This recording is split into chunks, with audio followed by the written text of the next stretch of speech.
আজকে কি আপনারা অনুষ্ঠান করলেন? আজকে আমরা গত 22শে এপ্রিল কাশ্মীরের পেহেলগাঁওতে আমাদের ভারতীয় নাগরিকদেরকে নৃশংসভাবে পাকিস্তানি জঙ্গিরা হত্যা করেছেন। তাদের শ্রদ্ধা জানাতে আজকে আমরা হাওড়া 50 নম্বর ওয়ার্ডের আমরা দিদির সৈনিকের উদ্যোগে একটা মোমবাতি জ্বালিয়ে তাদেরকে পুষ্পস্তবক দিয়ে আমরা সেই 26 জন শহীদদেরকে স্মরণ সভা করেছি। আর আমরা সবসময় চাইছি এই 26 জনের যেন আমরা বদলা নিতে পারি। পাকিস্তান তো জবাব দিতে হবে। পাকিস্তান মুর্দাবাদ, যারা এরকম জঙ্গি সংগঠনগুলোকে প্রশ্রয় দেয়। আমরা একটা কথা বলে দিচ্ছি, আমাদের আগেও বলা হয়েছে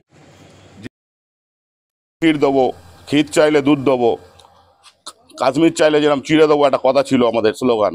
আজকে সেইটা পরিবর্তন আমরা করছি, সিন্ধুর জল আমরা বন্ধ করে দেবো। আমরা সব সিন্ধুর জল বন্ধ করে দেবো, পাকিস্তানকে শুকিয়ে মারবো। আবার যদি আমরা জল ছেড়ে দিই, পাকিস্তানকে আমরা ভাসিয়ে দেবো। তাই আমরা দেশের রাষ্ট্রপতি, প্রধানমন্ত্রী, স্বরাষ্ট্রমন্ত্রীকে জানাতে চাই, যদি মনে হয় যে আমাদের মতো সৈনিকদেরকে, আমাদের মতো নাগরিকদেরকে, আমাদের মতো যুবকদেরকে যুদ্ধে সামিল করতে যদি চান, আমরা সবসময় প্রস্তুত আছি। আমরা পাকিস্তানকে মুক্ত জবাব দেবো, পাকিস্তানকে বদলা দেবো, বদলা একদম। আর ওই মানে ওরমভাবে নয়, পুরো পাকিস্তানকে বিশ্বের মানচিত্র থেকে উড়িয়ে দেবো। পাকিস্তান মুর্দাবাদ, পাকিস্তান মুর্দাবাদ, পাকিস্তান মুর্দাবাদ।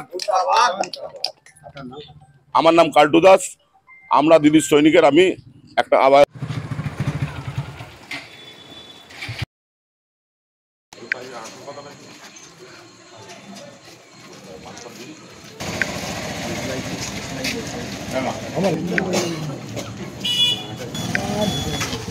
ওই দিকটা জানো, আমি তো এদিকে চলে এলাম।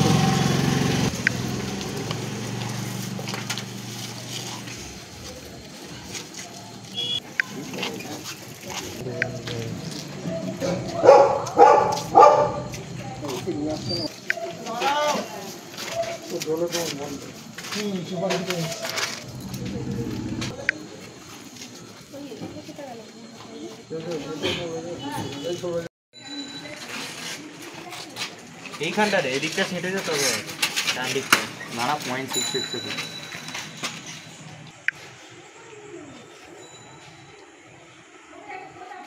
বুকে লাগানো কেন লাগান।